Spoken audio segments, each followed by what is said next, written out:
So we are going to look tonight at emotions, at material and spiritual emotions. And I'm sure you're all familiar with Descartes, who said, "I think, therefore I am." That my existence is understood because I have thoughts. Our devotional philosophy is a little different. We say, "I feel, therefore I am." I desire, therefore I am. There are certainly many living entities in this material world where it would be a real stretch to say whether or not they have thoughts. I'm not sure whether like the microbes and the worms have thoughts, but they definitely have desires. That they definitely have. If they have thoughts, it must be at a very, very rudimentary level, something that we could barely even call a thought. But desire for sure. And feelings for sure, even in the very small living entities. And it's quite interesting if you study even the life of plants. I read a book a few years ago, The Secret Life of Trees, which I would highly recommend. Trees communicate with each other underground, how they help each other, how if a tree's been cut, the tree... Have you ever seen a stump and then branches grow out of it? Do you know how that happens? The other trees around it are feeding it through the roots. They're sharing its sugars with it. And it's far out, huh? And keeping it alive. So in natural forests, not in man-made forests where the trees are all spaced a certain distance apart, but in natural forests, the trees care about each other. So they have feelings. But again, I would be very surprised if trees have much of anything that we could call thought. So Srila Prabhupada talks about our subtle life as thinking, feeling, and willing. Thinking, feeling, and willing. So we have, the soul has its basic desire. Actually, desire comes from the soul. The intelligence then gives that desire a particular shape, a particular vision, some specificity. The mind then plans and accepts or rejects based on the vision of the intelligence, and then the senses act to fulfill the plans of the mind. That's the way it's supposed to work. In animals, it doesn't work quite like that. It's more the senses get some input and the mind accepts and rejects based on whether or not the sensory input is pleasing in that kind of body, and there's not very much intelligence going on at all. There's not like long-range planning going on in an animal body. And when we are in a human body, if we act like that, the Bhagavatam says then we're two-legged animals. So if I'm just simply responding to sensory input, oh, that looks good to eat, oh, that looks good to wear, oh, that looks good to taste, oh, that looks good to touch, and if it appears that it would be pleasing to my senses, then I do it. And it's just a loop between the mind and the senses, with the senses dictating to the mind and the intelligence kind of quiescent. Then I'm also living like an animal. But this system is generally integrated. This thinking, feeling, and willing is generally integrated. So I have feelings that drive my thoughts and behaviors. I have behaviors that drive my feelings and thoughts. And each one of these is driving the whole system. Is that somewhat clear? Like if we consistently behave in a certain way, that behavior will affect how we think and how we feel. Does everybody have some experience with that? Let's say we just change our behavior. That behavior affects thoughts and feelings. Let's say we just work on our thoughts. We just change the kind of thoughts we have. Those thoughts will affect our feelings and our behavior. And if we just change our feelings, that will affect our thoughts and behavior. Okay? Everybody, if I could write and I had a flip chart, just imagine that I had a flip chart with like these three: thinking, feeling, and willing, thoughts, feelings, and behavior, and they're all interrelated. Now, if you want to make a change in your life, we teach this with something called well-formed plan. If you want to make a change in your life, you want to look at how you want to change all three. If you just try to change your behavior and you haven't changed your thoughts and feelings, your thoughts and feelings may switch your behavior back to the old pattern. And if you just try to change your feeling, but you haven't changed your thoughts and behavior, then again, your thoughts and behavior may flip your feelings back to your old feeling. So whenever we want to make some change in our life, we want to look at all three. Now, looking specifically at the feelings part of the subtle body, and I'd say these feelings are very interconnected with desires. So emotions are very much interconnected with desires. I believe we can say quite clearly that although having emotions and desires is the primary symptom of being alive, it is also our primary troublemaker. Right? This table has no feelings. The table doesn't care whether or not I'm using it to put this cup and paper on or not. If I say, well, I don't want to put my paper on you, the table's not going to say, well, I'm really offended. You know, it has absolutely no feelings or desires. When you turn off your phone, you turn off your computer, it doesn't cry. It doesn't say, oh, they don't want me anymore. You know, there's nothing like that. So it's our primary way of being alive, but it's also our primary troublemaker. I rarely am going to get into trouble for rational thought, but I am often going to get into trouble for my feelings and desires. And so we learn when we're very, very, very young that our feelings and desires are something that have to be tightly controlled. Right? Very young children, they will act out whatever they feel and desire, correct? I'm angry, I'm happy, I'm jealous, I'm whatever. They will immediately act on that in their behavior and their language. Whatever they want, they will act on. And we very, very quickly, we train our children at a very, very young age, you can't behave like that. That's not acceptable. And this is starting to change, but for a long time people were told, you're not allowed to feel like that. That's starting to change. We're starting to hear parents and teachers say, you can feel as angry as you want, but you can't talk like that. It's okay to feel angry, but you can't behave like that. It's okay to feel jealous, but you can't behave like that. So we're starting to hear that kind of thing. Of course, it's extremely difficult to feel something and not express it. So even if we're told it's okay to feel angry, but it's not okay to throw things and scream, we're not quite sure what to do with that anger. Like, well, how do I feel it without throwing things and screaming? So again, when we're very, very young, what we end up doing is we end up trying to repress these emotions, especially what we would call the negative ones, but even some of the positive ones. I mean, even showing a lot of joy and exultation is not generally acceptable in human society.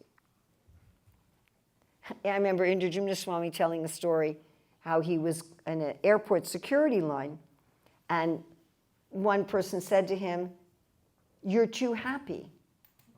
Said, if you're that happy, the security people are going to be suspicious and, call you out to the side. People aren't that happy. So even the positive emotions, we tend to try to dampen down in our expression of them, which means we often dampen down our feeling of them. Now, because emotions are the primary symptom of life, we can't really get rid of them. We need to have some way of expressing them, and every society has certain times and circumstances where expressing very strong emotions, whether we would consider them positive or negative, is allowed or even encouraged. Can some of you suggest some of those circumstances? Yeah. Death, okay. If someone we love has died, or if they're in the process of dying, if they're at the end of life and they're, Okay, what else? Birth. Okay, what else? Engaging with someone else? Married? Not regularly. Righteous anger if an innocent person is being attacked. Okay, if you see somebody innocent being attacked. You see some injustice in the world.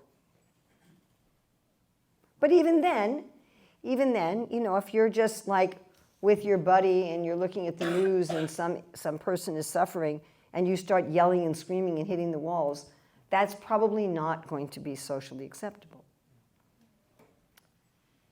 So some other situations where extreme emotions, extreme displays of emotions are acceptable? Yeah? On the road, when somebody cuts you off? Well, up to a point. Up to a point. Sporting events? Sporting events. Yes. Definitely sporting events. Sporting events in all cultures is a place for very strong emotional release. And my dear friends, that's why people go to sporting events. Now, I don't know what it's like here, but in the country where I'm from, we have different states and different cities, and the teams are supposedly from those cities, but actually the members of the team have nothing to do with those cities. They weren't born there, they didn't live there, they're just traded by the teams, right? I mean, so you're ostensibly cheering for your city, but that's all false. I mean, on every level, that's completely false. And if the team of your so-called city that has nothing to do with your city wins, your city doesn't gain anything at all. And you personally don't gain anything at all. So why are people attending these things? I mean, partially it's nice to see people with some far-out ability do far-out things. And so there's some sense of wonder. But a lot of the main reason is that it's an arena where it's very, very socially acceptable to yell and scream in joy or in anger. Okay, some other situation. I can say roller coasters. Roller coasters, okay. So some sort of rides, amusement parks where you go on them. Again, your purpose of going on them is to experience fear. That's why you're going on them. You're going on them to experience fear, to experience disgust, to experience wonder. And if you're screaming on the rides, nobody's going to criticize you. That's what you go on the rides for. You go on the rides to have an outlet for screaming.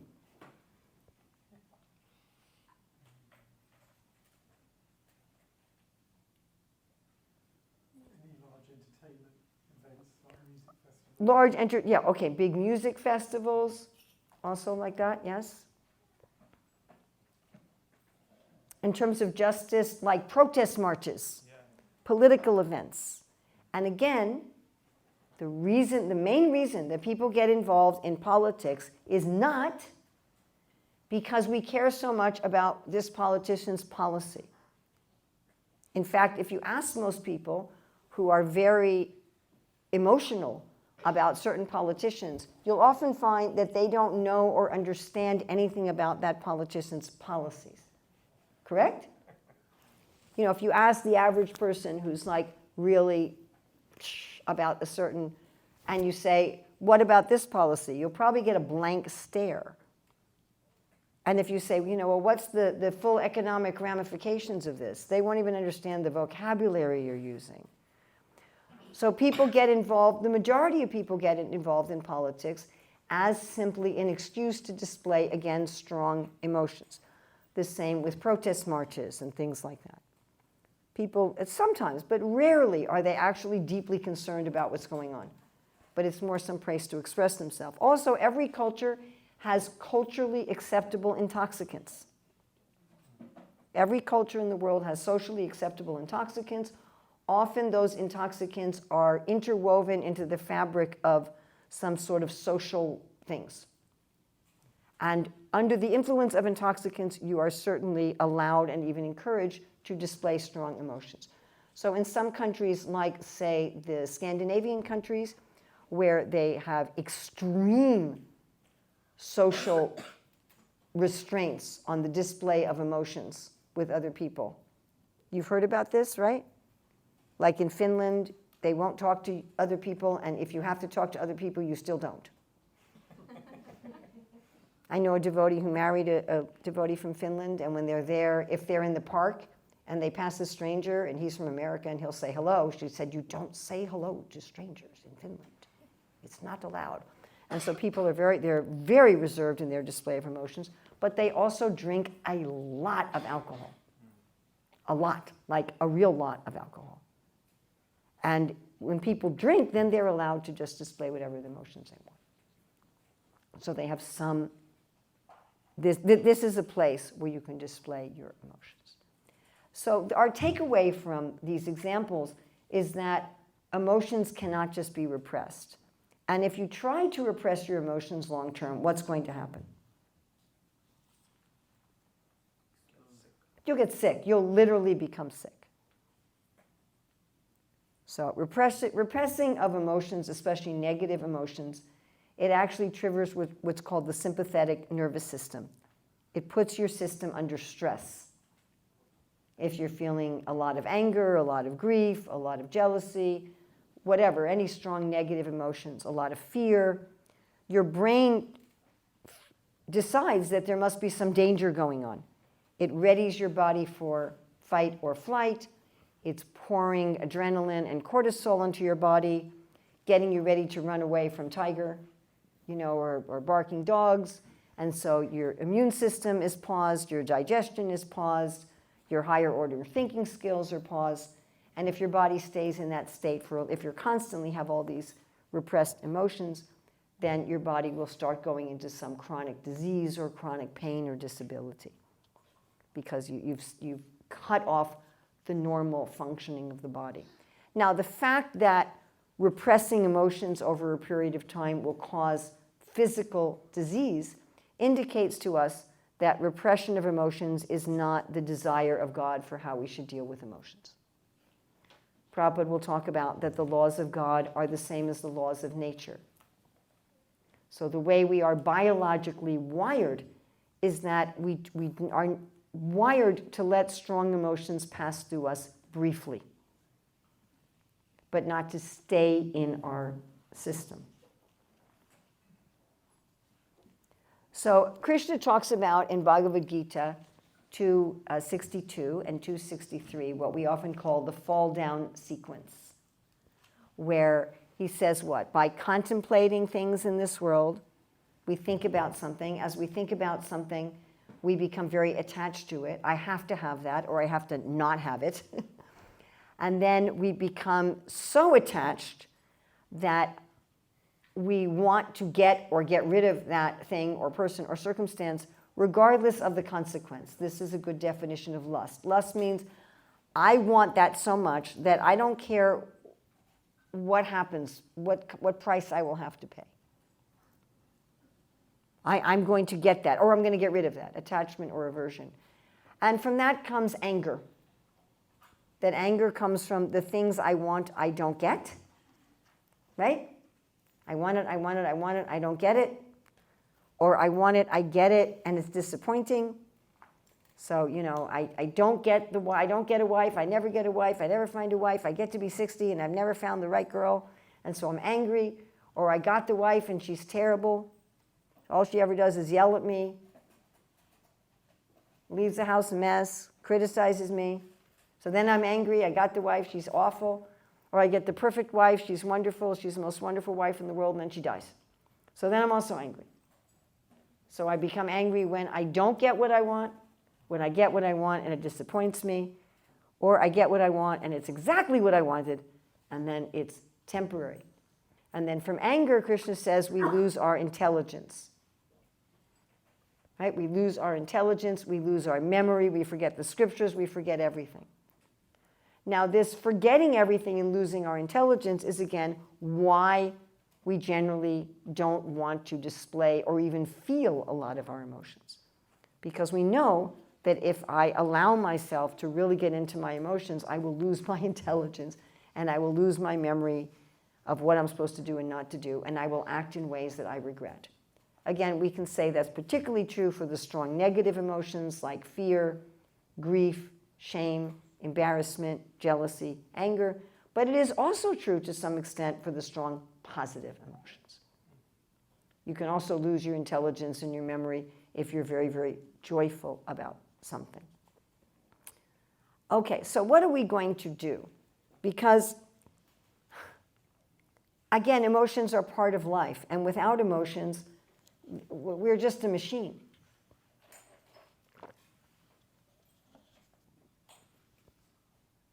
We don't want to become a table. That's a voidism philosophy. So impersonal philosophies and voidism philosophy are these emotions are both your essence of existence and simply cause you trouble. So just get rid of them and have no feelings and have no desires. Just be pure awareness or pure thought, pure rational thought, pure awareness. And there's certainly a lot of philosophical treatises and a lot of even fictional novels and movies based on this concept. Like, could we have a world where people didn't have feelings anymore? What would that be like? What would there be like if there was a world where people just had pure thought? Wouldn't we then get rid of all of our problems? We wouldn't have any more crime. We wouldn't have any more grief. We wouldn't have any more anything. Now, to understand the real solution, we need to understand something of what these material emotions and desires are. And this part will perhaps not be so pleasant. That this is bitter truth. It's hard to hear. It's hard to assimilate. But I promise you we will come to something wonderful. Okay? Sometimes you have to go through something like, in order to have a working hand, I have to wear a cast. And I don't like wearing a cast at all. It's very inconvenient. It's very awkward. Took me a week to learn how to brush my teeth with my left hand. But I know that, and I put on, it's come off now, but I put on my tilak nicely today with my left hand. I was very proud. I took a picture and sent it to my children. Like I was myself a little child. Look, I put on tilak with my left hand. But my point is, although this is definitely an inconvenience, it's definitely an inconvenience, there's no question about it, that by wearing it, I'm going to come to full functionality of my hand, hopefully. You understand? So sometimes some difficulty is required to get to something pleasant. So my material emotions, my dear friends, actually are not mine. They are not of the soul. They are not of the self. They are a parody, a reflection of the feelings and the desires of the soul. And that's the reason why they're so troublesome. The reason why, if I really got into my anger, or I really got into my fear, or I really got into my jealousy, or I really got into my shame, that I would do and say horribly foolish things that would have terrible consequences perhaps for the rest of my life. Yes? Yes? Is because those things are not spiritual. What are these emotions we're experiencing in the body? They're simply biochemicals. That's all they are. If I see a snarling pack of dogs, my brain is designed by the Lord to protect the integrity and the health and the longevity of my body. So when my eyes, my ears perceive a snarling pack of dogs, my brain as a machine is programmed to say, your life may be in danger. And my brain then instantly, it's a fraction of a second, releases chemicals into my bloodstream that set off the sympathetic nervous system and puts on the flight or fight or freeze system. When I feel those chemicals in my body, my subtle mind interprets them as a particular emotion. The same thing happens on the positive level.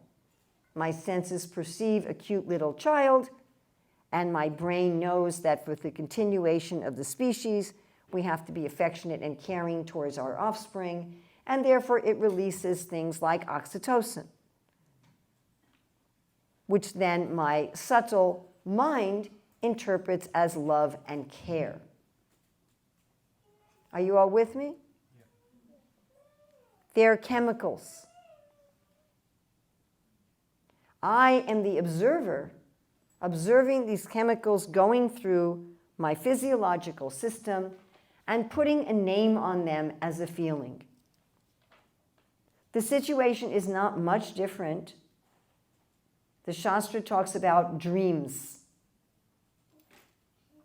The Shastra compares material life to a dream. My late godbrother Sadaputa said this world is like a virtual reality, like a simulated world.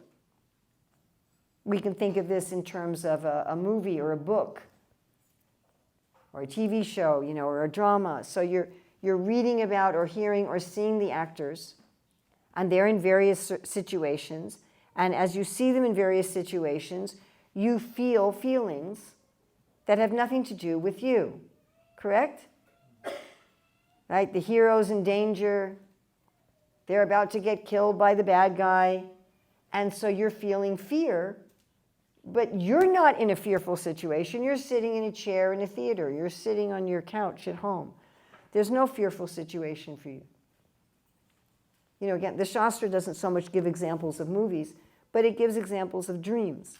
Prabhupada will often talk about you're dreaming that there's a tiger. And even you may wake up covered in perspiration with your heart pounding, but there's no tiger. It's not really affecting you. Our body and mind is just like that. It's not us. And the chemicals going through our body are not us. We're identifying with them. We're thinking something in this world, that I am this body, something in this world will make me happy. We meditate on that, we get absorbed in that, and we then identify with that as much as we can identify with a character on a screen. Now, if you're identifying with a character on a screen, right, if you're looking at the screen, is that actor actually there on the screen? No. What's there on the screen? An interplay of lights. I mean, it's an illusion of an illusion. And even when the actor was there, the actor's just an actor. That actor wasn't really, about to have their head blown off by an enemy or something. That wasn't real. There was no level at which it was real. So when the actor was acting, that they weren't actually in danger, and they're not even there on the screen, it's just lights. But somehow things are manipulated so that we have this feeling. So in a similar way, we are not really in danger from tigers and dogs or none of these things are really happening to us. The Shastra again compares it to a dream. Huh? These are coming from the interplay of the modes of material nature. So sometimes we're feeling peaceful, sometimes we're feeling full of desires, sometimes we're feeling lethargic and sad, sometimes we're feeling some combination. But these feelings are, again, they're just biochemicals, they're just chemicals in our body that the modes of nature are working with us in a particular way, and we're identifying them. Now, why are we identifying them as our feelings? Because we want to enjoy this world without Krishna. We're ultimately selfish. Again, these are very hard things to say. They're very unpleasant things to hear. But if we don't say them, we can't come to the reality. So because I want to enjoy separately from Krishna, which is impossible, I cannot do that. It's just not the way reality works. Like Prabhupada will say, if you take, I was just hearing him say this, the hand cannot rub food into itself and become nourished in that way. I have to put food in the stomach. Or I like to use the example because it's such an easy thing to understand. We want the skin on our hand to be hydrated, right? Have you ever had dry hands, like especially in the winter? It's miserable. Yeah? So if I want my hand to be hydrated, I can put some lotion on my hand. That helps. But if I'm not drinking enough water, no lotion's going to do the job, right? I have to have water coming from inside the body to nourish my hand and hydrate it. Now, if I said, well, why am I'll just stick my hand in water. So suppose you just stuck your hand in a tub of water for an hour. What would happen to your hand? It would dry out, actually, right? Remember that when you're in a tub and you look at your skin and it looks like raisins? It actually dries out your skin. How interesting. Somebody could say water dries out, but it does. So if my hand wants to be hydrated, it has to pick up the water and put it in my mouth so that it goes in my stomach and my small intestine and through my bloodstream. And if it tries to become hydrated independently, it won't work. Or if it tries to become nourished independently. You know, maybe you can buy some skin cream that's made with real fruit, but it's not going to actually nourish your hand. So I'm part of Krishna. A class I was recently hearing Prabhupada said, we are Krishna's senses. If I try to enjoy independently, see, Krishna is very, very kind. He doesn't say, if you want to enjoy independently from me, you have to go into a lake of fire forever. He doesn't say, if you want to enjoy independently from me, just be in a state of suspended animation. He says, if you want to try to enjoy independently of me, you're trying to do something that is impossible, that is contrary to reality. So you can have a hallucination. I'll let you have a world of imagination. Like if a little child says, I want to cook, you know, 2, 3-year-old child, you're not going to let them cook. You might let them start to cook when they're 6 or 7 or 8, but not at 2 or 3. So you're going to give them some pretend cooking toys, correct? Prabhupada talks about this too. Give them some pretend to cook. You give them some clay. Okay, you can roll out your chapatis with the clay. You can give them plastic strawberries, right, in a little plastic kitchen or something like that. So Krishna's giving us this little plastic world where we can imagine that we are the center of the universe, where we can imagine that we are enjoying separately from him, and we can imagine that we are these bodies, that we are part of this world, and that the different chemicals that go through the bodies according to the modes of nature are actually us. Okay? And the reason that our material emotions cause us so much trouble is because they're not really us, and they're all based on selfishness. They're also based on neediness. Now, this fact is very subtle and very mysterious. Prahlad Maharaj says that as soon as you look for happiness, you become unhappy. Our real happiness is already there within us. We already, as a soul, have everything that we need. But if I'm looking for something outside myself, that presupposes that I don't already have it. This concept that I don't already have it is the source of my unhappiness. What's causing my unhappiness and what's precipitating all of these feelings and desires is this inner sense that I'm somehow incomplete. I need another person to deal with me in a particular way for me to be happy. I need to own this particular object in order to be happy. I need to have this particular circumstance in order to be happy. The underlying assumption of that is that in order for me to be happy, something outside myself has to relate with me in a particular way. That's actually not true. It's not true that I can enjoy separately from Krishna, and it's not true that I need anything external to myself to make me happy. I'm already happy as part of Krishna. It's my turning away, bahirmukhe, my turning away from that relationship with Krishna that causes me to have this illusion. So all of my material emotions are also the result of this neediness, and also the reason that they get us into so much trouble is that we're talking about contemplation, attachment, lust, anger, and so forth, is that I have this feeling of desperation. You must treat me in a certain way or else I'm not going to be happy. You must give me this particular thing or not give me this thing or not treat me in this way. It could be a positive or a negative. I have to be in this situation or I have to not, and I must. It's like an urgent crisis. Are you all following what I'm saying? That's this attachment. I contemplate something. Oh, if only, my husband would actually mow the lawn more often than once a month. Then I'd be able to walk out in the yard without getting my shoes wet. And then I could just sit in the chair. And so I must get my husband to mow the lawn more than once a month. And otherwise, how can I be happy?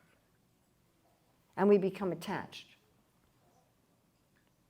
So whatever it is, I have to have the new phone, or I have to have my boss treat me in a certain way, or I have to have, my government act in a certain way, or whatever, my sports team has to win, or, this has to happen for me to be happy. Because I don't have a sense of inner happiness. And so then when I don't get what I want, then I become overwhelmed and I lose my intelligence. So these material emotions, they're caused by identifying with the body and mind, the biochemicals of the body and mind that are wired to keep us safe, to preserve the species, to keep us, that's all they are. The interplay of the modes of nature that I'm identifying with. The whole reason I'm attached to them is that I want to enjoy separately from Krishna. Otherwise, I wouldn't be attached to them. I wouldn't identify with them. Like if you walk past a movie that you're not watching, you're not affected emotionally by that movie. We've all had this experience. You go into a shop that sells TV sets. And in order to sell the TV set, they're displaying things on the TV set. We've all seen this. And we walk past it, and something's there. But we're not watching the thing. Or sometimes in some, there'll be an airport where they're showing something, or in places where they're showing something, but you're not watching it. And so you can walk past it, and someone's shooting somebody, or jumping off a cliff, or getting married, or whatever on the screen, and you feel nothing. Because you're not attached. Or even something in real life. You're driving on the motorway, there's been a car accident, and there's ambulances and police, and you feel nothing, except maybe irritation that you're late for where you want to go. But if you're driving and you notice, that's my mother's car, that's my friend's car, then you're going to be devastated. Right now in the world, so many people are getting married, we don't care. So many people are being born, we don't care. One thing I noticed about social media, like on Facebook, if I have 5,000 friends on Facebook, and so if I were just to scroll down my feed, let's say I were to do that for an hour, I guarantee you someone's getting married, someone's getting engaged, someone just had a baby. Somebody just graduated from school. Somebody just got accepted into a school. Somebody's very sick. Somebody just got some terrible medical diagnosis. Somebody's died. Once you have 5,000 people that you're keeping track of, that's going to happen every single day. But if it's people that you don't really know, there's no emotion. You understand? So we're feeling something due to this identification with this world. And we're identifying with this world because we want to try to enjoy this world separately from Krishna. The child becomes devastated if you say you have to put your toys away, it's time to eat your broccoli. They're devastated because they're attached. They're in the imaginary world of their play. So it's superficial, it's not us, it's the play of the modes of material nature. We're identifying with it due to attachment because we want to enjoy it. And that attachment causes this artificial sense of neediness where we feel I have to have things, I have to have relationships like this, like this, like this, and it causes all these emotions. And that's why all of our material emotions are so troublesome, and we don't know what to do with them. We just don't know what to do with them. What do I do with them? If I don't feel them, if I don't express them, I'm a table. If I express them too much, I get into trouble. People are going to think I'm weird. And I can even do and say stupid things. So what do I do? If I repress them, I become sick. What do I do with them? All right. What are we going to do? And as I said, some people just try to stop them. They say the spirituality is we're just going to become like a machine. We're just going to become like a table. We just won't feel anything. We won't desire anything. Let me just stop desires. Let me stop identification. Let me stop feeling, and I'll just be.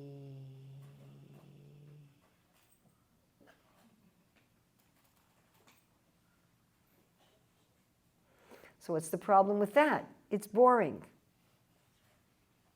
It's boring. Srila Prabhupada often says that those who attain Brahman realization, the realization of the oneness, just be. There was a book when I was young called Be Here Now. That's like the Brahman.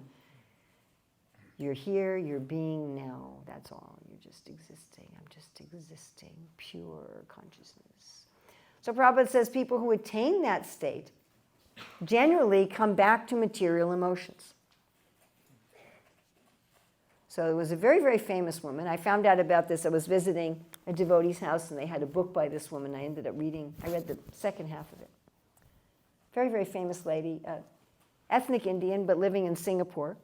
And she was into like Buddhism and impersonalism. So she had, I don't know what kind of cancer, but anyway, she actually died from cancer in the hospital. And it had spread all over her body. So she just had all-pervasive cancer in her body. I mean, she had total organ failure. All of her organs failed, even her skin. Her skin was falling apart. I mean, it was heavy, heavy duty. So she died in the hospital. It was very famous because it was very medically documented. And when she died, she actually merged into the Brahman. She described, she said, I felt utter peace, just an utter sense of oneness, that I was everyone, everyone was me. I could sense everyone's thoughts. I could sense everyone's existence as if it was my own. There was no differentiation between me and anyone else. I had no pain. I had no suffering. I was completely at peace. She said, but then I had this desire. What about my husband? I want a relationship with my husband, even if it's an illusion. I'd rather an illusion of a relationship with my husband than just to be in this oneness. So she came back into her body. And again, it was very famous because her body was completely healed in, I think, about 2 weeks. Like, completely. And because she was in a hospital and it was medically documented, she became very famous, and she wrote a book, and she has videos, and she made a lot of money from her book and videos, but that's a whole other thing. And I thought, this is exactly what Srila Prabhupada says. That if you get to a point that you're just pure existence, that we want relationships and we want emotions, we would prefer the troublesome material emotions to being without any at all. Maybe if we're really suffering, we might think becoming a table is a good idea, but only temporarily. I remember when I was 16, I was on a youth bicycle trip in the Rocky Mountains in Canada, and we stopped by Lake Louise, one of the most, in Jasper Banff National Park, one of the most beautiful places on the planet. It's a glacial lake, so it's from melting glaciers. The water is completely pure. It's also extremely cold. It's just like 1 or 2 degrees above freezing. Crystal clear water. And I went in a boat by myself. I took a boat, like a canoe, I think, to a little island in the middle of Lake Louise. And I used to, from the time I was very young, I used to do meditation. So I was meditating on the island. And I thought, and it was just quiet, peaceful. I mean, pristine air, pristine water, quiet, beautiful. The kind of places that we read in the Shastra, like the sages would go, to meditate on. And I thought at first, I could be here for the rest of my life. I could just sit on this island in peaceful meditation for the rest of my life. I was 16 at the time. And then I remember thinking, but I really couldn't. I thought I would have a desire to be with people. I'd have a desire to eat nice food and wear nice clothes and do interesting things, and I wouldn't really be satisfied just sitting on this island in a peaceful state of trance for all of eternity. It was quite a shock to me, because I always thought that was the perfection, to be like that. So that's not the answer. So the answer is that our material emotions are a reflection, a semblance of something that is real. The plastic cooking pots you give your child, the plastic kitchen and the plastic strawberries, the child is interested in them because they resemble what the adults are actually using to cook. The movies are interesting because they have some resemblance to real life. If they didn't have any resemblance at all to real life, they wouldn't be interesting to us. Correct? Yes? So we're interested in these material emotions and desires because they remind us of the reality. There is a reality. Now, we are very, very fortunate in the Gaudiya Sampradaya. We are called Rupanugas, followers of Rupa Goswami, Srila Rupa Goswami. Sri Chaitanya Mahaprabhu gave thorough instructions to Srila Rupa Goswami and Srila Sanatana Goswami on the science of rasa. Now, interestingly, he gave the most detailed explanations to Srila Sanatana Goswami, who was the guru of Srila Rupa Goswami as his older brother. But the person who wrote about this was primarily Srila Rupa Goswami, not Srila Sanatana Goswami. And Srila Rupa Goswami wrote his treatise, the Bhakti Rasamrita Sindhu, which Srila Prabhupada summarized as the Nectar of Devotion, that explains in detail over 40 different kinds of spiritual emotions in different categories, in different ways of working together. If you're really interested in going into this topic in more depth, a devotee named Gauranga Darshan has just come out with a study guide for the second part of the Bhakti Rasamrita Sindhu, the Southern Ocean. He's working on the other two parts.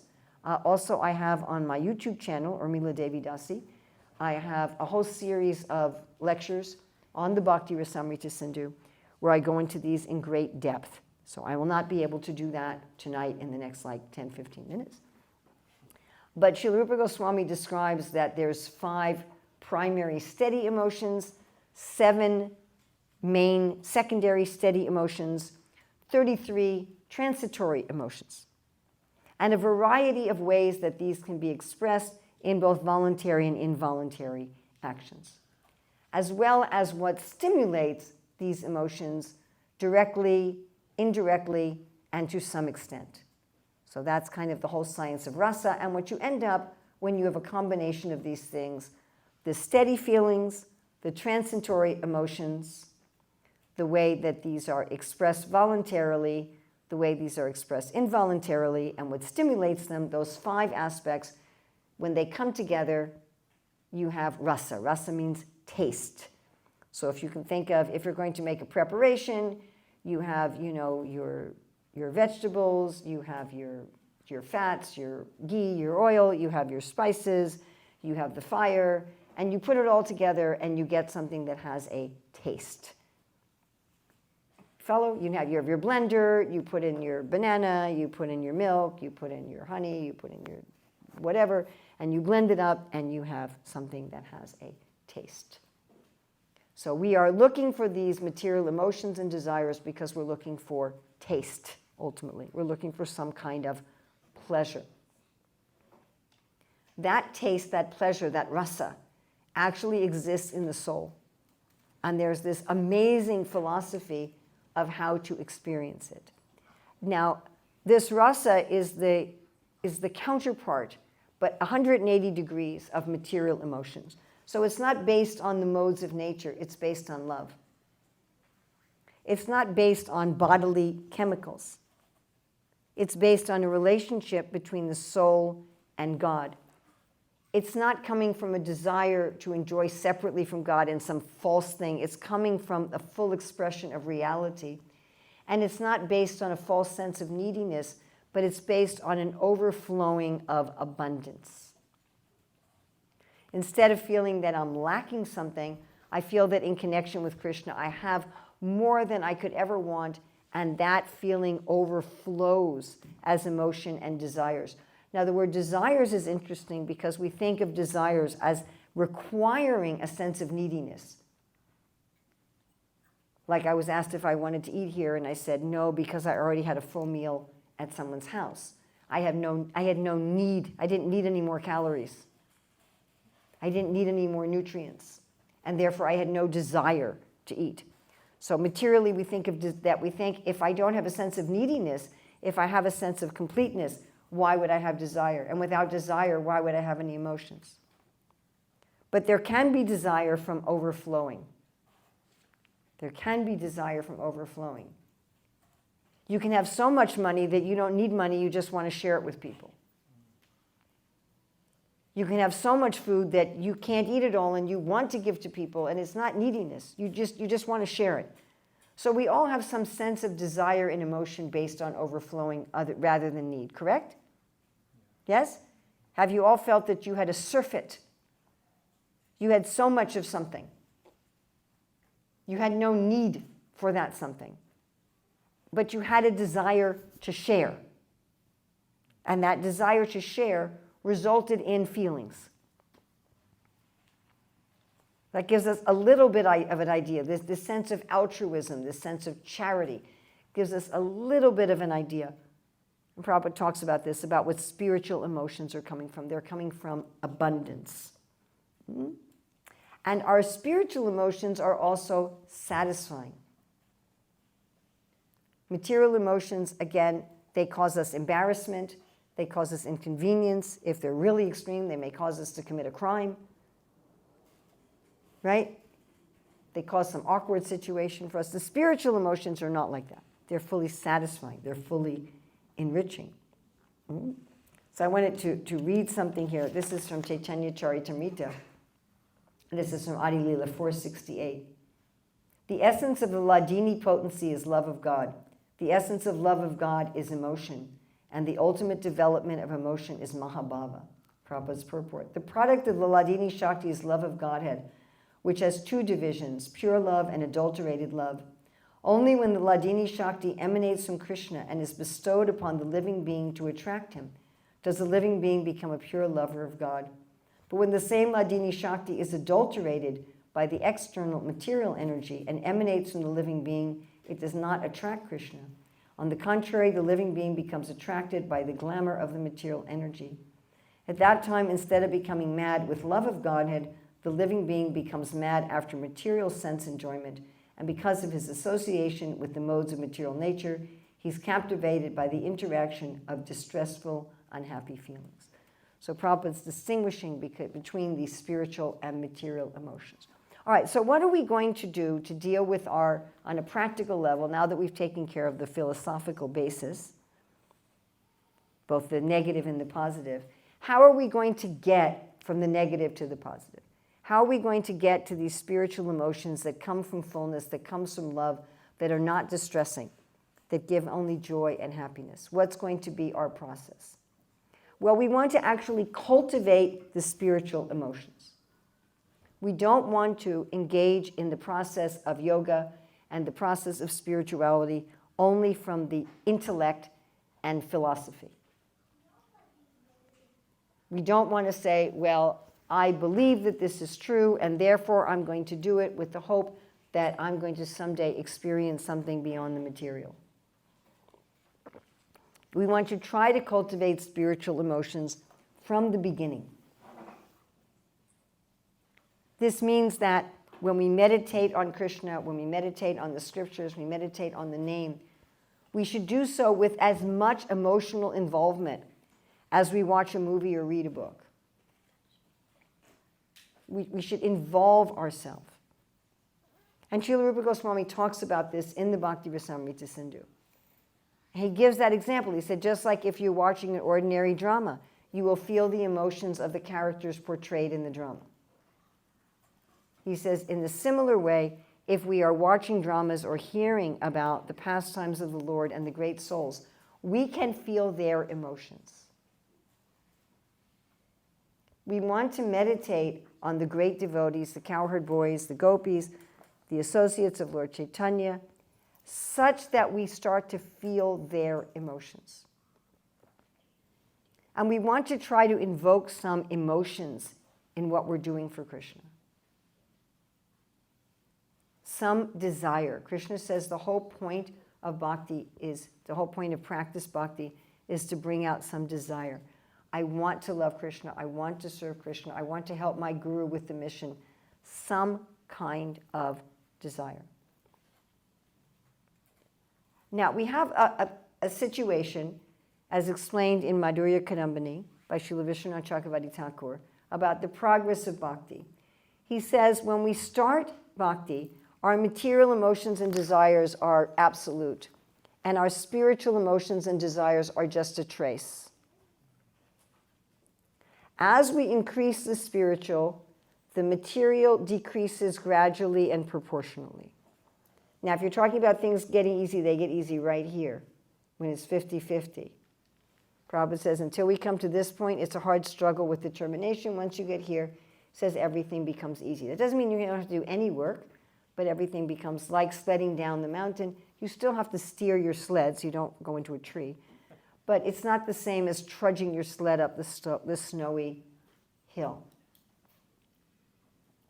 So we want to try to, as far as we can, bring out these desires and emotions in our service. But we are going to have still, these material emotions are still hanging around, right? So let's say I have this much spiritual emotion and desire, but I still have this much material emotion and desire also. What am I going to do with it? So the Shastra gives us several options. So I'm going to start with the best first. Now, to do this best thing, you have to be reading the scriptures or hearing the scriptures. If you're not, it won't work. You have to know something about the pastimes and activities of Krishna and his devotees, or this solution will not work for you. Now, you don't have to know much, but you have to know something. So let's say you're feeling grief. Okay, you're feeling grief. Someone you love has died, and you're overwhelmed by grief. And you're so overwhelmed by grief, you can't function. You can meditate on a personality in the Shastra who had some similar situation, but transcendent, where they were experiencing a transcendent emotion. Can you think of an example of this with grief? And don't think of a demon, it's got to be a devotee. Draupadi, what was she grieving over? Her sons who were killed by Ashvatthama. Excellent. Another example. Arjun, when his child was killed, his child with Draupadi, or Abhimanyu, he was killed. Srivas Thakur, when his son died, yes? Chitraketu Maharaj is not a good example because when he was grieving for his child, he was a materialistic consciousness. So, but I'm glad you brought that up. I'm very, very glad you brought that up because when I say this, people will go to something like that. So we're looking for someone who is experiencing this emotion transcendentally. Srila Prabhupada also, Okay? when his disciples left. Okay, well, Prabhupada would feel when disciples left Krishna consciousness. The residents of Vrindavan, when Krishna went to Mathura, they were feeling intense grief. I'm sure Kunti, when Pandu died. Also, I mean, we can think of many, many examples. So let's just pick one. Which one do we want to pick?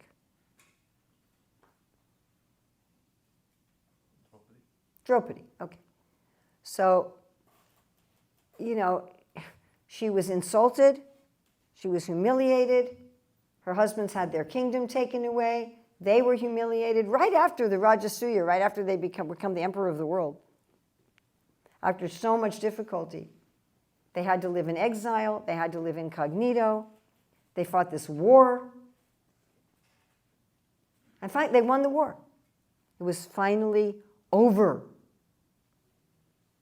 It was over. And the Pandavas were celebrating in their enemy camp as per the tradition. So they weren't in their camp. It was over. They had finally won. Shakuni, Duryodhana, Dushasana were finally dead. She got to wash her hair with Dushasana's blood and finally tie her hair up again. It was over. They were celebrating. And then she comes and finds all of her children are dead. All 5 children. Murdered. How did she feel? Try to feel something of what she felt.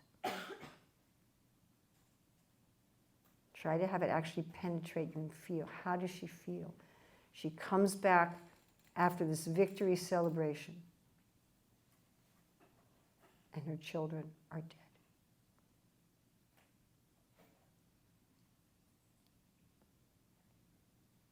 Out of spite of Aswatthama. Finally, and then she's, what was the war for? What was it for? All for nothing. My children are dead.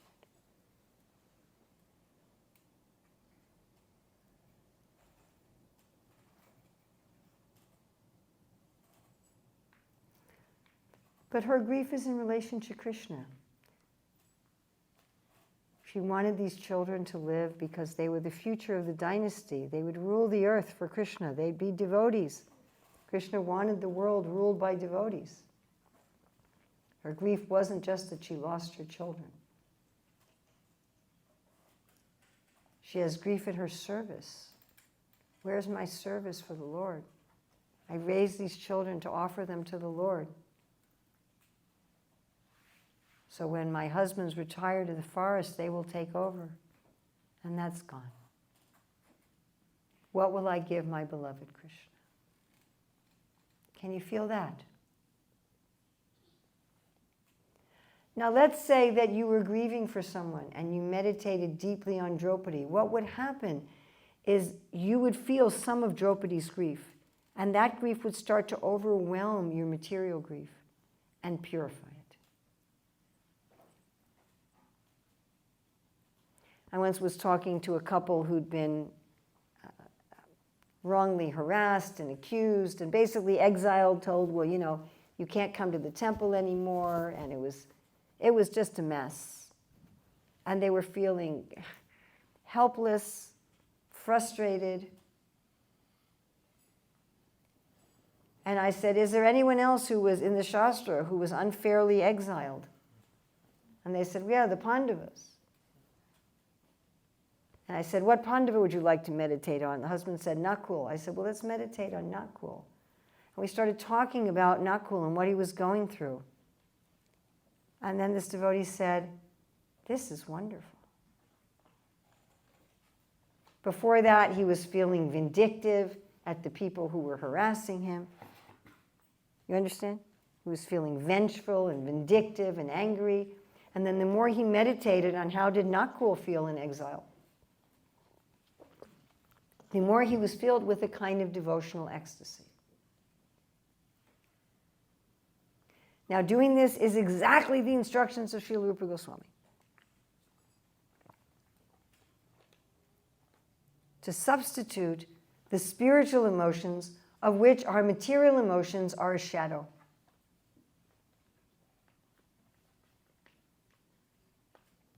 That is the best way to make this transition, and this practice is not only for very advanced devotees. I had someone recently ask for help with something, and then in a situation she was in, and then somehow or other I ended up in a very, very similar situation like a week later. And I said, oh, I ended up in that situation. This is what I did. Maybe that would be helpful. And she said, oh, you're a pure devotee. And I said, that isn't a helpful response. I said, that just dismisses it. Oh, well, Urmila, you can do that because you're pure, and I'm not pure yet, so I can't do it. I said, that's not where we want to go. We don't want to say, oh, Draupadi can feel that way, Nakul and Prahlad, they can feel that way, but I'm going to wait till it falls out of the sky. No, we're doing sadhana bhakti, we're doing practiced yoga. That means we have to actually practice.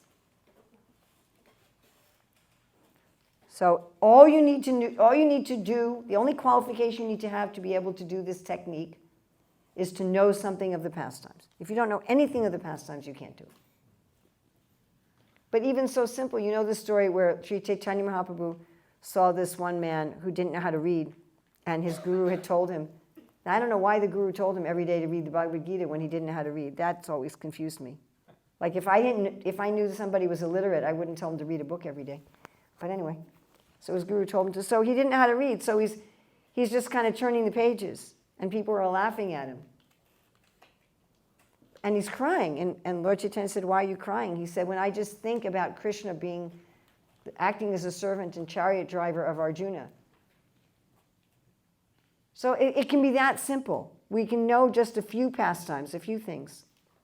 Yes, you don't have to know so much. But of course, to identify what emotion we're feeling, to put a name on it, and then to find some example in the Shastra, and it's got to be a transcendent example. Don't find an example of somebody who's still struggling as much as you are, because that's not going to help you. Or some example of a demon. Okay, let's get to another technique. Another technique is just to become the observer. Now, even the impersonalists and the voidists do this. And again, you don't have to be a highly spiritually advanced person to do this. And the reason I know that is because Krishna advises this in Bhagavad Gita 264, right after he talks about the fall-down sequence. Bhagavad Gita is, Prabhupada would say, an elementary book. Chapter 2 is a beginning chapter of an elementary book. So this is not for very advanced devotees. It's for all of us to do. You simply observe. It says in 264, it's also in 270, like rivers flowing into the ocean, which doesn't get disturbed by the rivers. You just step back and you say, oh, this is a biochemical reaction in my body. The same thing you do if you're watching a movie and you don't like what's happening in the movie, and you're getting very disturbed by it, and you kind of step back mentally and say, it's only a movie. Have all of you done that in your life? You're like, I don't like what the screenwriter did here. I don't like this character got killed, and it's bothering me too much. It's only a movie. I actually don't even have to watch it. I can turn the thing off and go do something else. I don't even have to find out how it ends. Stupid movie. You know, we've all done this, right? Yes, everybody's done this? You're reading a book and you're like, I don't like where this book's going. Why'd they do that to that character? Sheesh. I'm going to write a bad review of this book, and you just close the book. And So you can do that with because our material emotions are just like that. You can look at it and say, that's a stupid movie. Now, if we don't get into the emotions, the biochemicals will last 90 seconds. And they'll come like a wave. They'll peak and they'll leave. And if you're watching them, you don't need to be afraid. We tend to be very afraid that if I allow the emotion to peak, I'll act on it. And then I'll do and say something stupid. That's not true. You can just watch it and allow the chemicals to pass through your body like rivers going into the ocean. It requires that when the chemicals first flood your body, you're able to those are biochemicals. It's not me. I don't have to express this emotion. I don't have to yell. I don't have to laugh and jump up and down. I don't have to cry. I don't have to express the emotion, nor do I need to repress the emotion. I can just let the feelings be in my body. They will pass on their own if I do nothing about them. Another metaphor that I like to give is if you're walking down the street, you're having a conversation with someone, and a very noisy vehicle passes by. You just pause your conversation until the vehicle is passed. You don't have to jump on the vehicle and ride it. You don't have to yell at it and throw stones at it. You just wait for a minute. You just pause while it passes. And as it gets closer and closer, it gets really, really loud, the noise peaks, and then it goes away. So those feelings, they will peak and they will subside. That takes practice. That takes practice. Also, you can laugh at them. That's quite effective. Oh my goodness, I can't believe I am feeling jealous of that person. How funny is that? You don't have to convince yourself that you have the right to be angry. You don't have to convince yourself you have the right to be embarrassed. You don't have to convince yourself, nor do you have to convince yourself that you don't have the right to feel those things. So you don't have to say, well, I'm going to get into this because of this and this and this and this and this and this and this and this story. Remember how we talked about in the beginning, thoughts, feelings, and behaviors go together? So when those feelings flood the body, the mind will come up with thoughts, a whole story about it. I'm feeling this way because, and then we decide, do I have a right to feel this way? Do I not have a right to feel this way? Well, if I have a right to feel this way, I'm going to act on it. I'm going to activate the behavior. If I don't have a right to feel this way, I'm going to repress it. Just get out of the whole thing and just watch it and go, it's just a feeling in the body. I don't have to have any thoughts about it. I don't have to have a story about it. I don't have to have a story about why it's good or bad. I don't have to do any behaviors about it at all. I can just let it be. Anybody can do this. Now, if you don't also cultivate the spiritual emotions, just being the observer of your material emotions will not be ultimately satisfying, because we need to feel something. We need to feel something. Another technique you can do, especially if you're dealing with extremely strong emotions, and especially if you're dealing with extremely strong emotions that you've been repressing for a long time, and where you're not able to just step back and be the observer. It's too strong. You're dealing with way too strong of a wave to do that. You can do a writing exercise. You have to put aside 30 to 40 minutes where you're not going to be disturbed. And you first express your feelings on paper. There, it's not dangerous, okay? You're not going to break anything. You're not going to punch a hole in the wall. You're not going to say something to somebody that you're going to regret for the next 20 years.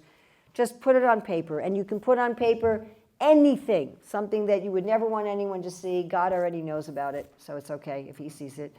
And just dump all those feelings onto the paper for like 15 to 20 minutes. Set a timer. Just dump them all. Don't philosophize about them. Just dump the feelings.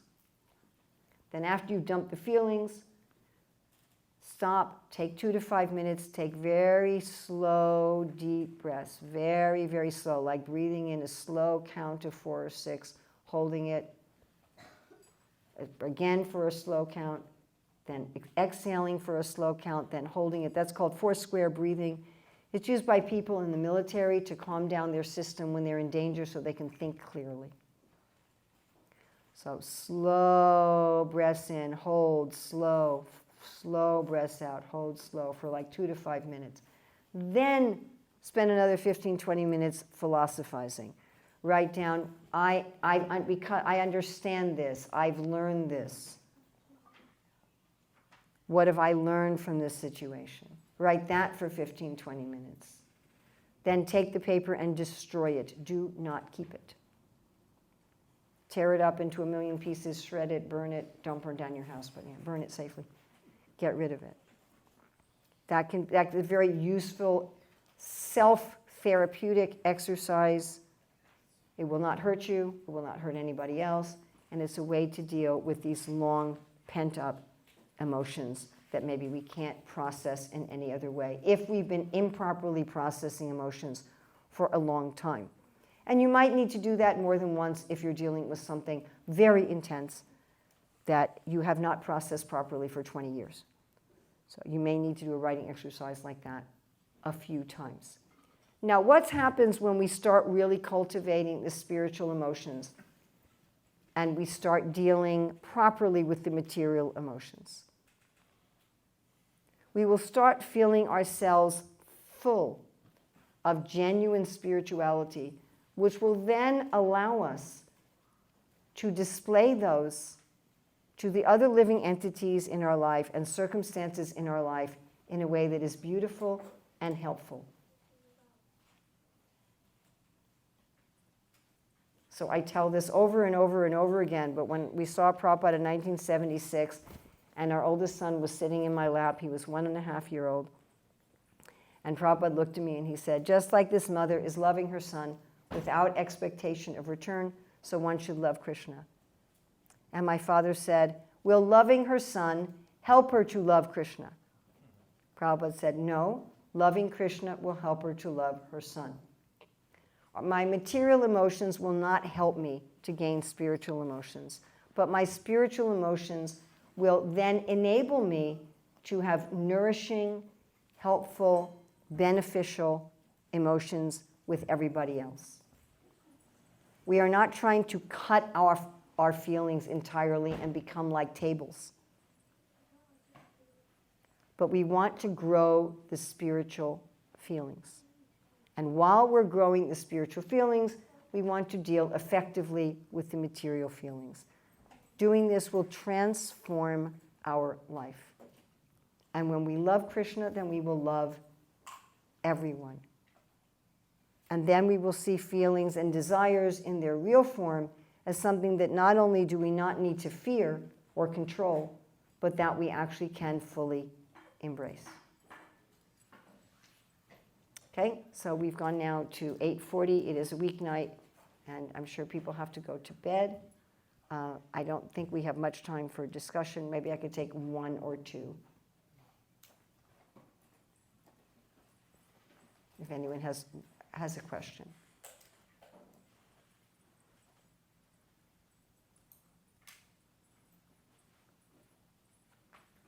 So if our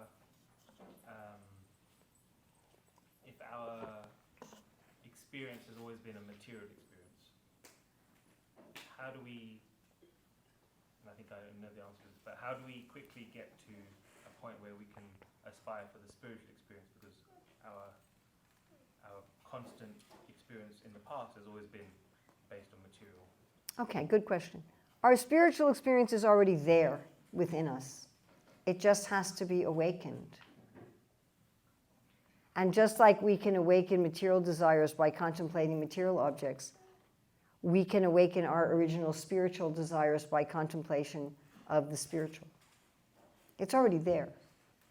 It actually doesn't take a whole lot for those to awaken. It really doesn't. We have to make a little bit of effort. We do have to make a little bit of effort, but we don't have to make a lot of effort. You know, when you're seeing the deity, actually meditate on the deity. Don't just like, oh yeah, there's Corny time. When you're in the kirtan, meditate on the kirtan. Try to develop the mood of the Shikshashtaka in the kirtan. Meditate on the beauty of the Lord in the kirtan. On the pastimes of the Lord. And especially hearing about Krishna's pastimes and the devotees' pastimes. Prabhupada said if we just choose one pastime to meditate on, we can become perfect. Find some pastime you really like. There's so many pastimes, yes? Yep. Find one you like. Go into it deeply. Really think about it. We're all doing that with something, right? We're all deeply thinking about something.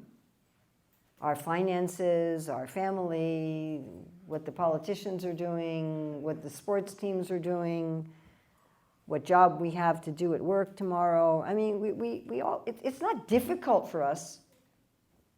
Correct? We all know how to deeply absorb our awareness in something. So take at least some time every day to do that. That's our time of our sadhana, our spiritual practice. At least during that time, to deeply absorb ourselves. And if we do that, our spiritual, and if we're not afraid of the spiritual feelings, so don't just read officially and chant officially and be stepping on your natural spiritual feelings at the same time. Then you can go on forever, and nothing will happen. Like Prabhupada said, don't try to light a fire and pour water on it at the same time. We're afraid of material emotions, and we may think, well, spiritual emotions will be just as scary. So I'm just not going to I'm going to superficially do bhakti yoga, but I'm not going to let myself feel anything. I had one devotee come up to me after a class I gave on Manashiksha and said, aren't we supposed to not feel anything? I said, well, Prabhu, it is called devotional service. So, you know, the devotional part, devotion implies some kind of feeling. Yes? Thank you so much for such a beautiful and relevant class. There was 2 points that I wanted to ask. One was cognitive behavioural therapy. adjust our thought process. Would that fall into the category of avoidance? Or, say we've got a feeling, we're experiencing it, we're allowing it, we're flowing with it and it passes. But sometimes due to our conditioning and our responses, we kind of, like something like anxiety, for example. Somebody messages you, and before you've even read the message, you're thinking, oh, maybe I'm in trouble, or this, that, and the other. But if you use cognitive behavioral therapy, you adjust the mind before you even go into it. You can also do that because thinking, feeling, and willing is an integrated system. So it is, I didn't go into tonight how to do this on the level of thought, but it can be on the level of thought. Okay. And there's a number of good systems for that. I mean, one simple system is, my mind is going, like you're saying, some anxiety. Oh, this person's written me a message. Oh no, I know this person. The message is going to be terrible. They're going to do this. Or I read the message and my mind is going, I'm going to lose my job. My boyfriend's going to leave me. I'm not going to have any money in the bank. Right? And there's ways you can deal with it on the level of thoughts. And it's interesting. Some techniques just deal with it directly on the level of emotions. And then when you deal with it on the level of emotions, the thoughts dissipate. Some deal with it directly on the level of thoughts. When you deal with it on the level of thoughts, the emotions dissipate because it's integrated. So an easy system to do without having to go through, just something I can teach in a minute here, is on the level of thought, you can say, am I absolutely sure that my thoughts are absolutely true? Am I absolutely sure that my thoughts are absolutely true, that this situation is like this and like this and like this? How many times is the answer to that going to be yes? I often talk about it. I was talking with one of my kids, and he said, Mata, are you sure? And I said, oh, I'm sure. He said, are you 100% sure? And then I went, huh, what do you know? Of course, I was wrong. So if our mind latches onto the feeling, if the feeling comes so quickly that your mind just latches onto it, you haven't practiced getting that choice space, or it's something really intense and the mind goes crazy, you can do meta thinking and you can ask your thoughts. Are you 100% sure that this is 100% true? Are you 100% sure this is 100% true? And there we're looking at the philosophical fact that our thoughts are stories about what's happening. They're not what's happening.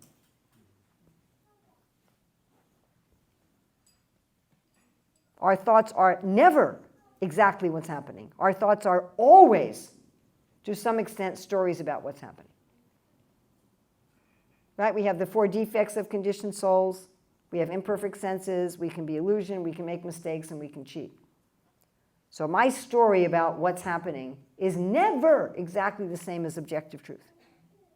Never. It's always my interpretation of it to some extent. The next question you can ask is, if I believe my story about this, how am I feeling?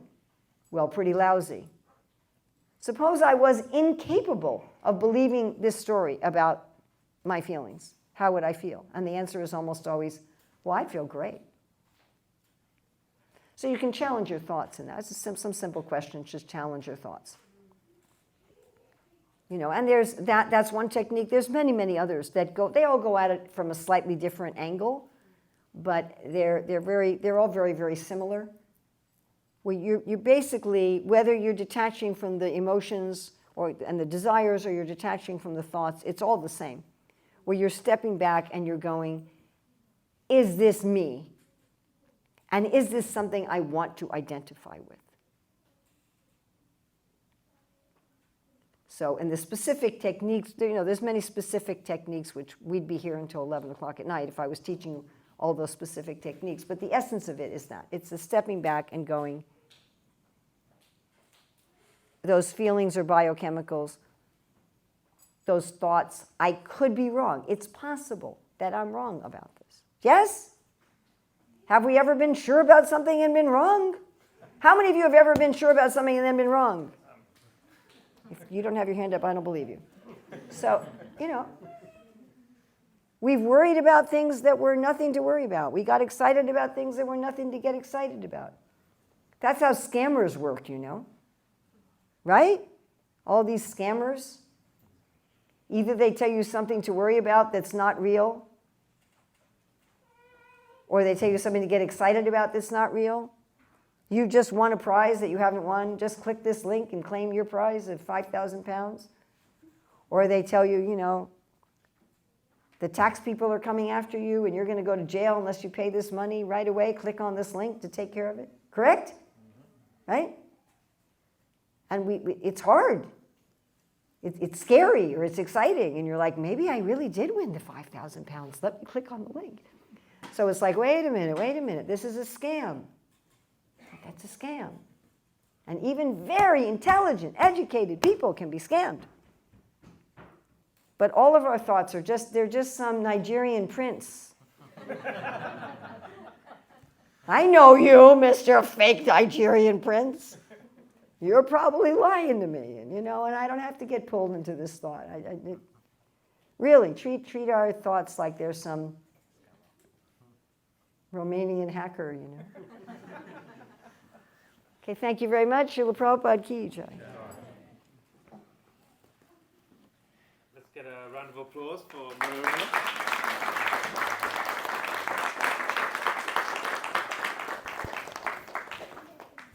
Thank you for taking the time, and thank you for coming here today. Oh, my pleasure. We're very honored. We hope you'll come back again. I hope so too. Krishna willing. Thank you very much. Anything good in this class is from Prabhupada and our acharyas in the Shastra. Anything bad in this class is mine. So I hope that there's something good here that you can pick up, and anything bad, please just ignore. Hare Krishna.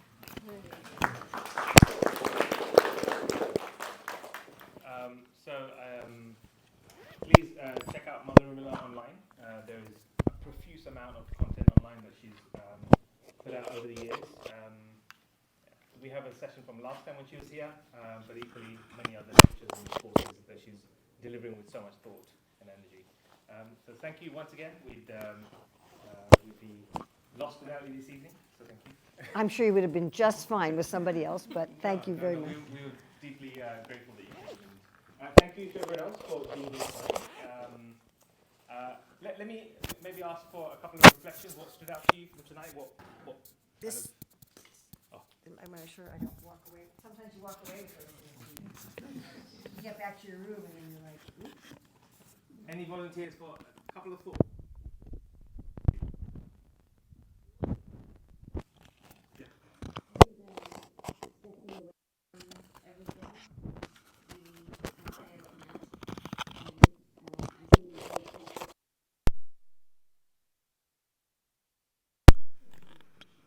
Don't freak out if you're and don't freak out if you're desperate at attention.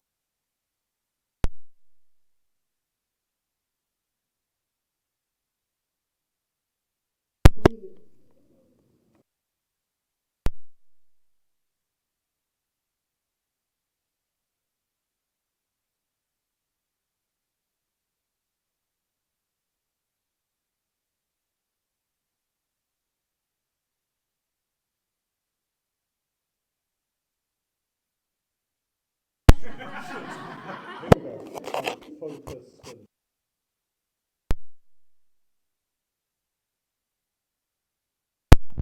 keeping our minds off after a few minutes. The credit for that goes to a teacher of mine in secondary school.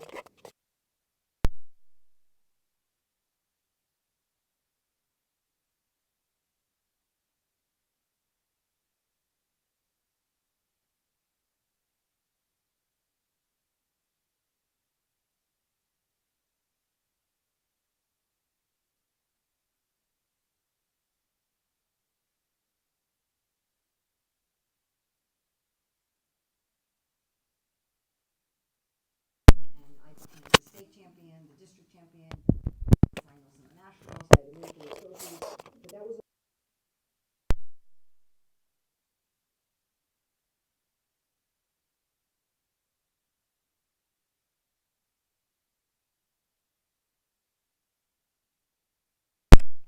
got it really close to him. I was really blessed. At the time, what I would do with it. And most of the other students that were in that class.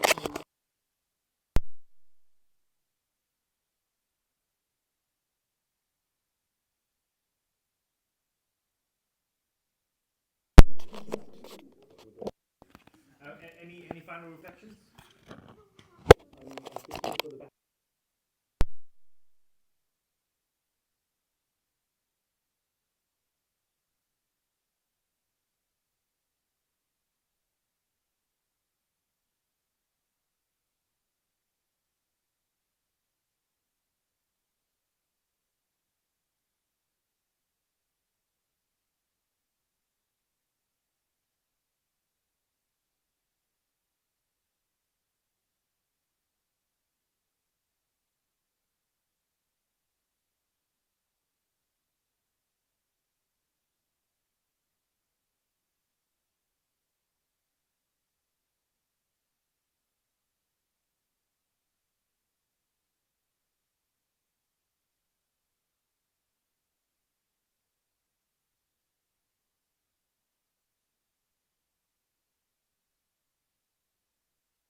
Give this back. Okay, yes, it's right over here. So, I'd grown up eating peaches. I'd had peaches my whole life. I thought I knew what peaches tasted like. So I was 20, I guess, at the New York Temple, and there was somebody who owned a peach orchard.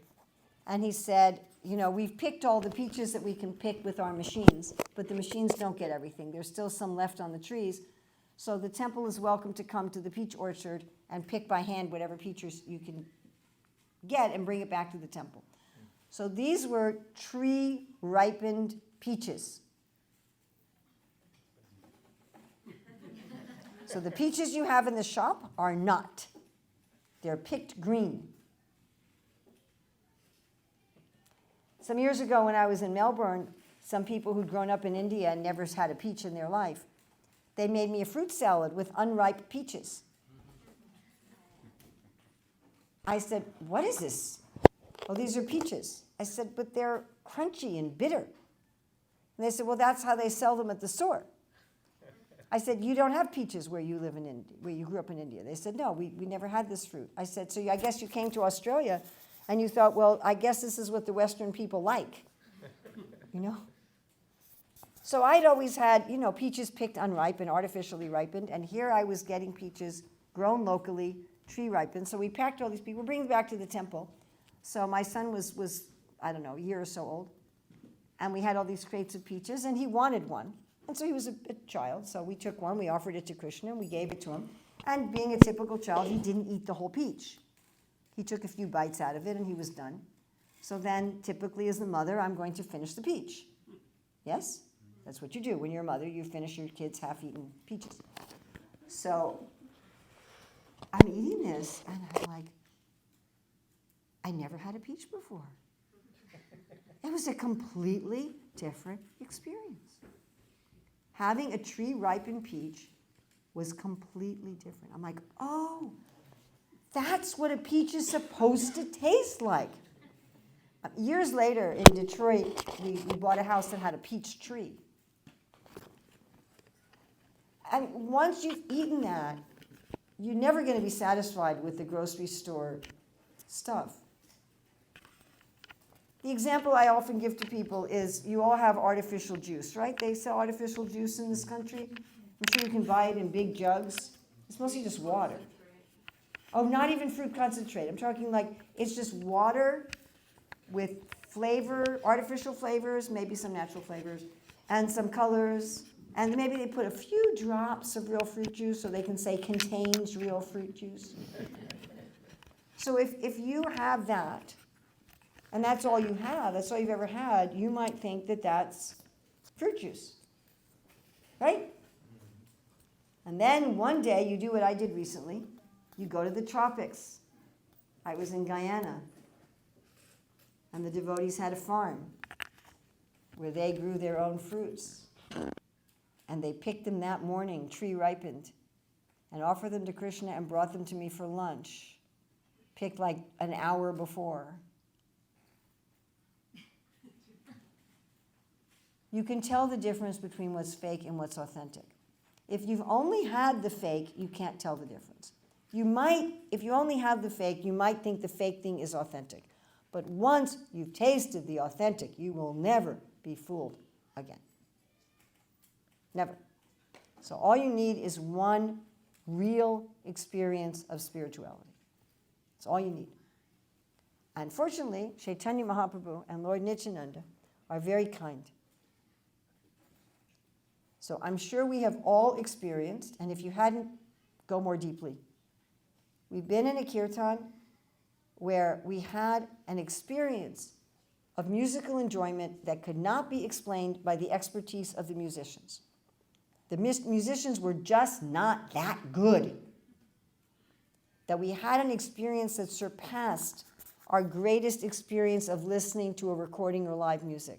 There was some quality about it that was different and that couldn't be explained materially.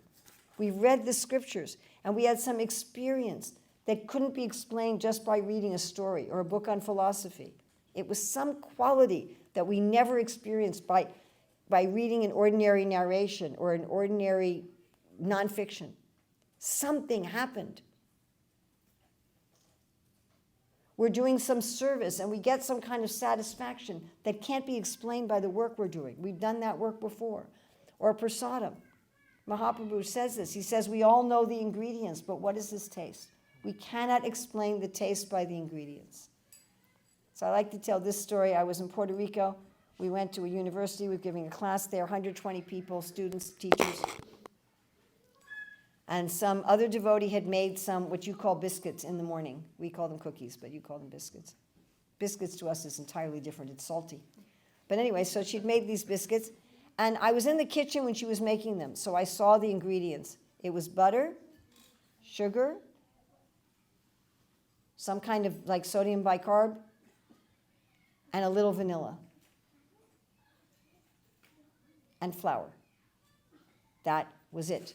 Butter, sugar, flour, sodium bicarb, vanilla. The simplest possible recipe you can do to come out with something called a biscuit. We brought these to the university. We offered them to Krishna. We brought them to the university. And I was giving the lecture and I was answering questions afterwards, so I didn't get to eat any of them. But at least 40 people came up to me. What is the recipe? And I thought if I told them, they would be very disappointed. So So again, we've all had that experience. Maybe not every time we take prasadam, maybe not every kirtan, maybe not every time we read the Bhagavad Gita, but we've had that experience sometimes. Correct? Where you're just like, what is this? I remember being in Germany and some guest was just trekking through, stopped by the temple, and after 4 days of hearing, he decided to chant, took some japa beads, went in the forest, chanted for a while, came back and said, that ought to be a controlled substance. So again, that may not be that we always have that experience, but we've had it enough. Even if you just had it once, the Bhagavatam says one moment of pure consciousness. Like, wait a minute, what was that? Because that wasn't actually being experienced by our bodily senses and mind. It was actually being experienced by the soul.